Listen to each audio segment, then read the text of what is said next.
Wow. Wow. Wow. I don't know where to begin with this video. So by now, hopefully you've seen my video about angels according to the Holy Bible, and that meaning specifically the Protestant churches within that. So this is a follow-up from that. This is, as you saw, the Catholic explanation of what angels are according to the Catholic Holy Bible, which is different from the Protestant Holy Bible. However, much like Protestant Christianity, there are many, many, many different types of churches within Protestant Christianity. It's much the way with the Catholic Church. Most people, I think, would have you believe, including the Catholic Church at times, that there is one Catholic way, one Catholic Church, that being the Roman Catholic Church. But that is not true. There are all types of churches within Catholicism. Many and tons and lots. So that makes talking about this specifically very difficult, because in Protestant Christianity, pretty much they all can agree on what angels are and what they do. That is not the case in Catholicism. Who is it not the case in Catholicism? So again, we're bringing up notes, and it's complex. So first and foremost, the Catholic Church did come first. It came before the Protestant Church. So in many senses, you could have the mentality to say that what they say is more true than the Protestant churches, right? But that's your own opinion. That's up for debate. But this came first, right? But that has a huge asterisk behind it as well. But so the Catholic Church, which we'll refer to here monolithically, does obviously believe in angels because it's in the Bible. Now, the Catholic Bible has 7 more books in it than the Protestant Church. The Protestant Church removed those 7 books when they were forming and have kept them out ever since across all denominations, meaning different types of churches within the Protestant Church, like movement. The Catholic Church has 7 extra books.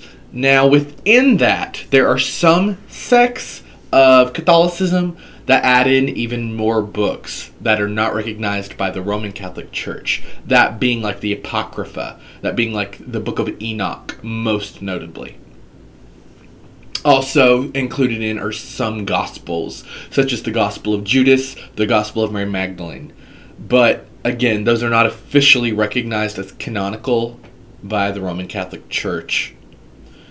So, and I bring that up because they each have views about angels in them that are not necessarily canonical with the Catholic Church. And when I say canonical, we mean is not official. So, you can take everything that you learned from that last video about angels in terms of Protestantism and apply it to this video. And I hope you have. If not, I want you to pause, go watch that video, and then come watch this video. Otherwise, you're going to be a little lost, because we're dogpiling on top of what we've already learned from Protestantism.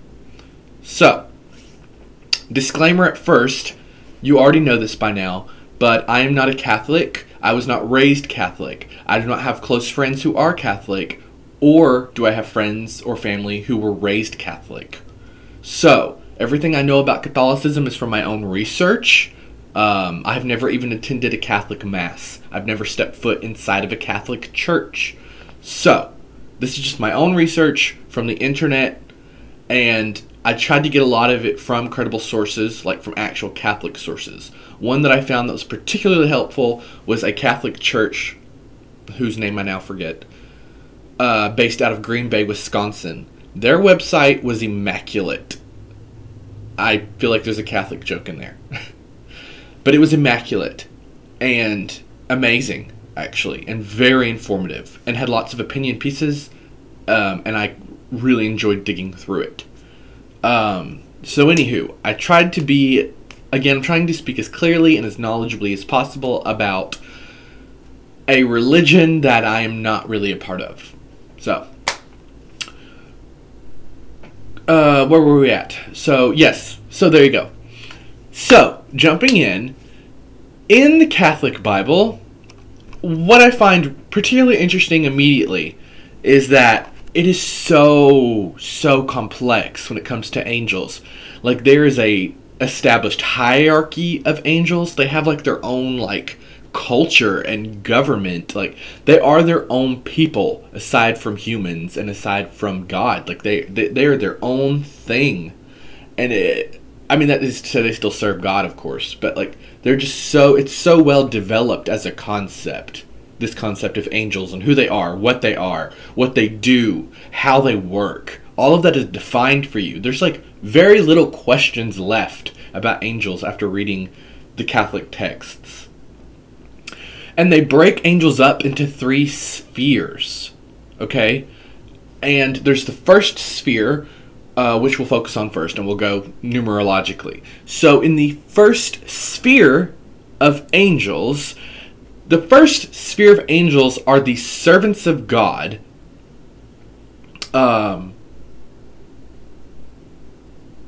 Excuse me. Let me be more specific.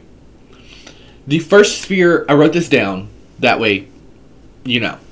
The first sphere of angels serve as the heavenly servants of God the Son incarnated, which is Jesus Christ.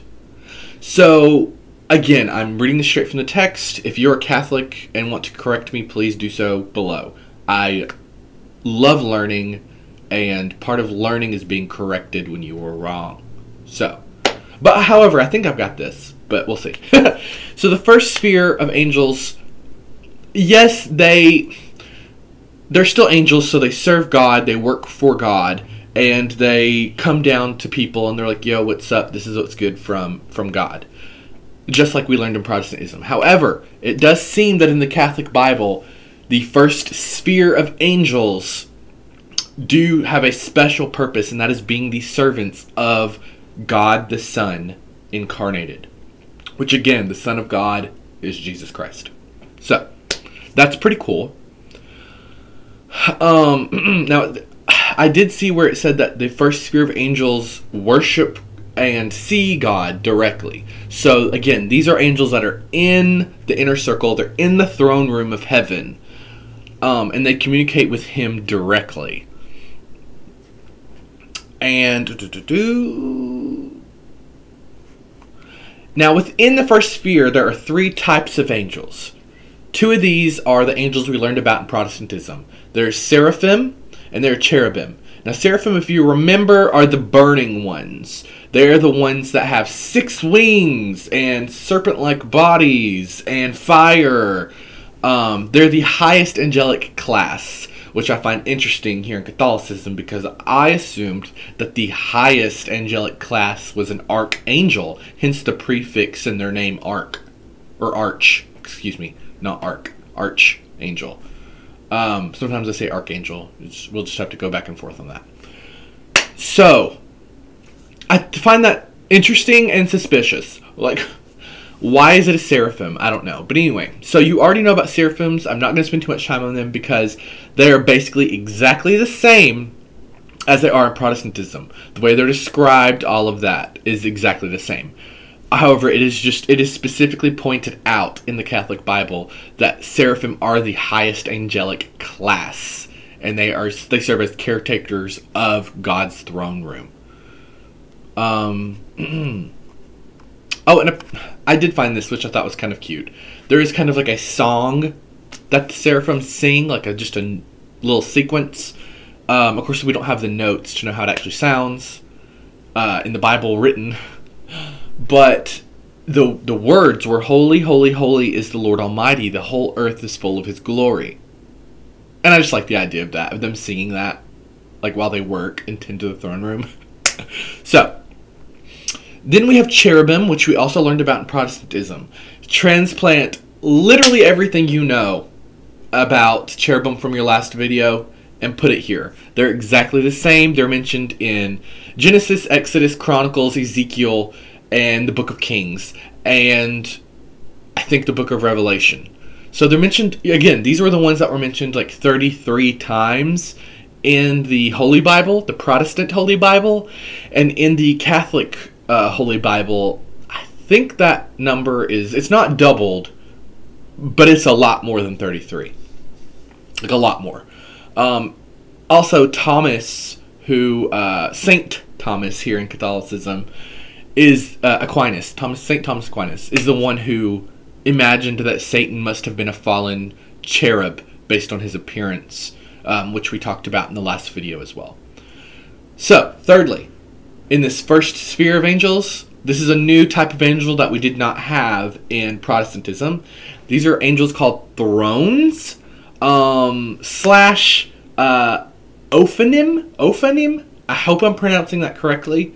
Now, Ophanim can be interchanged apparently with the name of these angels, but the common name is thrones. However, Ophanim is also something that describes something that accompanies the angels. So, if you remember, the cherubim have these spinning wheels of flame, sometimes not flame, sometimes of light, sometimes just spinning wheels of metal, that accompany them. And you've seen these in popular culture, as we discussed last video, sometimes as the actual body of the angel itself. These spinning wings, many eyes, and wings sticking out of the rings. That is an Ophanim. So anyway. So thrones are the third class of angels in this first sphere of angels. And thrones are a class of angels that were described to us by, was it Paul? By Paul, the Apostle Paul. And in the book of Colossians, is that how you say it? And thrones are angels who the Creator sits over and discharges his judgments through them. So you see, already we get convoluted and confusing because it's like, in the Protestant Bible, all angels are messengers of God, are warriors of God. And here in Catholicism, that still seems to be true, but then also not true. So welcome to theology of all religions, because everything is always contradictory in all of theology. So we have thrones, which are these special angels who solely exist just to sit by God's throne and take his judgments and discharge those judgments. Okay? And that's it. That's a throne. And we do not have a physical description of what the throne looks like. So we can assume that they must be something either like a seraphim or a cherubim, because they are in the same sphere as them. Who knows? Because again, we don't have a description of a throne in the Catholic Bible. So now we move on to the second sphere of angels. The second sphere of angels work as heavenly governors by subjecting matter and guiding and ruling the spirits. So these are very important angels in the second sphere. We see they are higher up on the totem pole. Like the first sphere are like grunt work angels. Second sphere are like the managers. Like I want to speak to the manager. These are the Karen angels. Okay. So in the second sphere of angels, starting us off with these important governors, heavenly governors. That is literally the wordage that I found in the Catholic Bible. There are these entities, or these angels, called dominations, or dominions, or lordships. Oh, however, the most common name I found was dominations. However, I did see dominions come up quite a lot as well. So, I'll be calling them dominations because that sounds fun. So, dominations are angels that delegate duties to the first sphere of angels.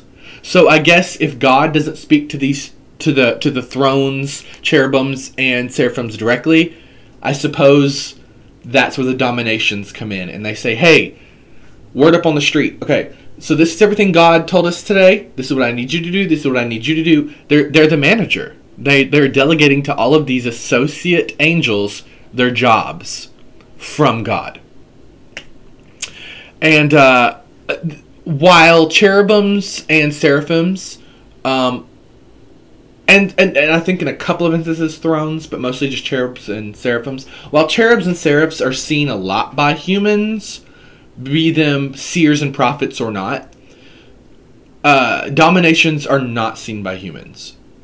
I tried to find any specific instance where one did make itself known to a human being, and I could not find concrete one in the Catholic Bible. However, I read opinion articles from some priests and vicars of the church talking about how, in very extreme rarity, will they make themselves known to humans. But I could not find that in the Bible itself. So, yes, they stay in heaven, don't really come to earth, and just delegate stuff to other angels. They're just manager angels. Next, in the second sphere, we had virtues. And these are angels that enact miracles and cast signs in the world for God. So, you know, we have in Christianity this concept of a miracle, something that happens that is miraculous. That miracle was enacted by a virtue, literally an angel called a virtue, which is complicated and confusing to me. And that's essentially all they do. They enact signs, like messages from God. So we're familiar with that here as pagans, in which is you ask for a sign and you get it through the actions of animals, visions, you know, whatever. However you receive messages from gods, that's what happens here. A virtue is like, let me go down to humans and be like, this is a message from God, or here's a miracle from God, enjoy this gift, or, you know, so that's a virtue. Lastly, in our second sphere of angels, we have the powers or authorities. These are angels that have power over evil forces. Literally, these are like, to me, like this is a warrior angel, because its only sole job is to literally keep the forces of evil up at bay and away from God's followers, God's chosen people, from Christians, from good people, and I'm sure probably from heaven as well, from the realm of heaven. But yeah, these are literally just, these are the powers, these are the authorities. I like the term powers for them, because obviously they just have power and they throw that power out to be like, get back, spawn of Satan. So, lastly, we move into our third sphere of angels in the Catholic Bible, and that is the principalities or the rulers. Sometimes they're also called princedoms, I saw, but principalities seems to be basically what was common for them to be called. And these are angels that guide and protect entire nations of people. Okay? Like literally entire groups of people. Which is intense and kind of unfathomable. Like that an angel would just be in charge. Like, I don't know, is it one principality per country? Like, I don't know. So, yes, I wrote something about them. What was it? It was the principalities preside over entire bands of angels and discharge them to fulfill divine ministries to a selected nation or group of people or church. And those are let's see what else I wrote. Okay, yes. So in their description, they are shown usually carrying a scepter and wearing a crown. So I thought that was interesting, because that was something new for our description of angels. And yes, their task is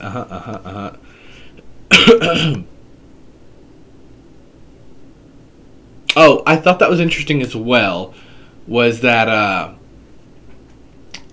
they are said to kind of like inspire the teachings of art and science to humanity.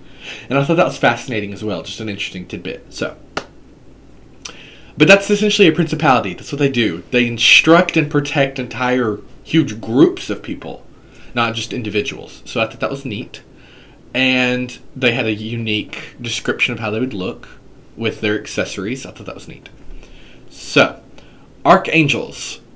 That is what comes up next in the third sphere. Now, we spoke about archangels in Protestantism, and we learned that the only archangel named in the Protestant Holy Bible is Michael. See, I'm getting them mixed up. Is Michael, right? Not Gabriel. Okay. And in the Catholic Bible, archangel, open the floodgates, because this would be a whole nother video if we were to talk just about archangels. So there are generally agreed to be 7 archangels. No more, no less, officially by the Catholic Church. However, unofficially, there are dozens. And when I say dozens, I mean dozens. I mean truly. Because there's, outside of the official Catholic Church's canon, there are so many. There's Uriel, who I think is from the book of Enoch. There is Samuel, Salathiel, Sinaphiel, Judael, like Zuriel. You get the idea. That's a lot of Viels. Like a lot. However, pulling back, because that's your own journey to go through. That would be a long video to talk about all of the archangels and how basically they're almost like gods, because they all have their own unique things that they preside over, much like gods. But anyhow, according to the Catholic Church, there are 7. And like principalities, they're said to rule over different nations. However, they are also like God's closest angels. They are the inner circle. They get closer to God than anyone else, any other angels. And according to the Catholic Bible, we know the names of only 3 of those angels. That being Gabriel, Michael, and Raphael. Okay, so we already learned about Gabriel. We already learned about Raphael. Now, Michael. But Raphael is the 3rd archangel to be named, and that is in the book of Tobias, or Tobit, I think, in the Catholic Church, which is a book that is removed in Protestantism, so I'm not familiar with it.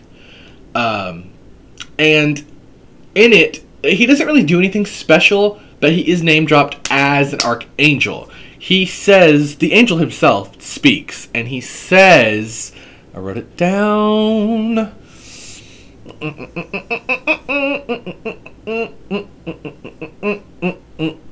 I can find it. Okay. Raphael appears only in the book of Tobias, yes. And Protestants. Okay. Raphael said to Tobias that he was one of 7 who stand before the Lord.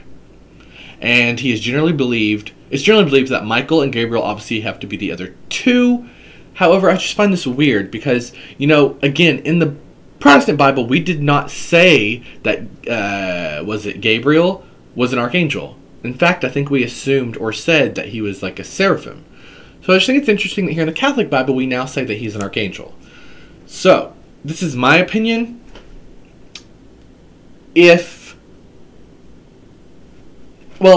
me reword this. My opinion is that if those are 3 of the archangels and there are 7 of them, I wonder if there's actually only 6, because surely Satan or Lucifer had to have been another one of the archangels before he fell, because the Bible tells us that Lucifer was so close to God. It was one of his favorites, and that has to be an archangel. But then that also begs the question, because based on his appearance from a Christian standpoint, Lucifer has to be a cherubim. So, if he is a cherubim, I wonder if archangels are different types of angels that get just the moniker of archangel. Is an archangel literally a type of an angel, like seraphims and cherubims, where they look different from each other? Or is it just a class level, like a moniker that you achieve? I don't know. We don't know biblically. I just think that's interesting. So anyway, those are really the only 3 archangels according to the Catholic Bible, but we know that there are more, right? There has to be more because we were told there are more. So there's 4 more that we don't know the names of. Now, of course, outside of official Catholic canon, there are spin-off churches, Orthodox, especially the Russian Orthodox Church has other names. There are other Orthodox and unorthodox Catholic churches that go ahead and fill in all the names of those angels and who they are, personalities, descriptions, characteristics. So that's out there if you want to look into that. But again, officially, on paper, according to the Catholic Church, according in the Catholic Bible, we only know the names of 3 of the archangels, of which there are 7. And they are God's most precious angels. Now, what I think is funny is that in the 3rd sphere of angels, according to the Catholic Church, there is a class of angels in the 3rd sphere just called angels.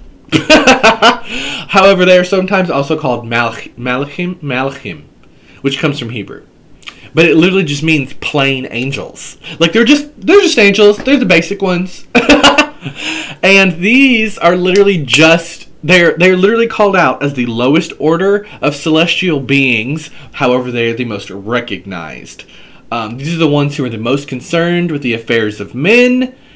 And it does also say, though, that within this 3rd sphere and within this angel class, there are many subclasses within the class of angels which we have not experienced in the other forms of angels we've learned about. So within Malachim, there are subclasses of other angels, and each has different functions that they provide to humanity. However, they are almost all just messengers. However, in Protestantism, we said there's no physical biblical evidence of guardian angels being a thing as a class of angels. In Catholicism, we get that. We are told that within angels, there's a subclass of angels that are personal guardian angels, which means that there are angels that are assigned to every single human being, whether you are Christian or not. Whether you're Christian or not, you have a guardian angel assigned to you by Jehovah / Yahweh / whatever you want to call the God of Christianity. That was fascinating to me. Like mind-blowingly fascinating. Now, something I thought was interesting that I also saw was that, I did not know this, was that in Catholicism, besides Lucifer, there are other fallen angels that are canonized. And I did not know that. I knew that there was the concept of fallen angels, that other angels have fallen besides Lucifer, which is blasphemous to me, of course. And they're name dropped, some. And although they're not necessarily name dropped in the Catholic Bible, they seem to be canonical. And those are Beelzebub, who was a seraphim. And he was called sometimes the Prince of the Seraphim. And we also had a cherubim, 2 cherubims who fell to hell. And that was also Beelzebub, not to be confused with Beelzebub. I'm sorry, which I misspoke about a second ago. The seraphim, that was the Prince of Seraphim, is Beelzebub. But Beelzebub is a cherub who fell, as well as Azazel. And they were cherubim, but they fell for whatever reason. And then we also are told about some thrones who fell, and those were Adramelech, I think, and Asmodai, and some sources also say Astaroth. And then there's a virtue who fell, and that is Belial, and I thought that was interesting as well. And again, this is all just biblical. We're just taking their word for it. We're not going to go into Satanism or angelology or paganism to try to explain who these spirits' names actually belong to and where they come from, blah, blah, blah. We're with blinders on right now, and we're just saying, according to the Catholic Church, this is what it is. I made a cross. Okay. So, in a nutshell, that is angels explained by the Catholic Church. It can get so much deeper than that. So much deeper than that.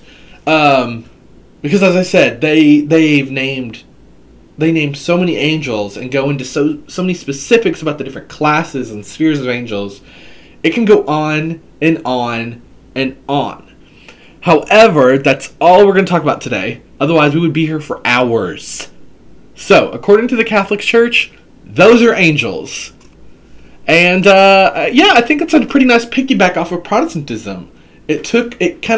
Protestantism only kind of spices you at the top. Just kind of piques your interest about angels. You're like, I want to know more. And the Catholic Church says, well, here's a whole bunch about angels. What else you want to know? And for that answer, we're going to move over to Judaism next to talk about angels. So, get ready for that video. And these videos will probably come out every Sunday because that's the Lord's Day. Unless we're Seventh-day Adventists, but that's another conversation. So, thank you so much for watching. Don't forget to like this video, subscribe to my channel, and leave comments down below what you want to see from me next or to discuss with me about angels or Christian mythology at large. I love engaging with you people, so please do so. And remember, in my links below, you can go like my Instagram, you can follow me on Twitter, or you can book a reading with me over on Facebook. And it starts at $25, so it's very affordable. Thank you so much, and goodbye.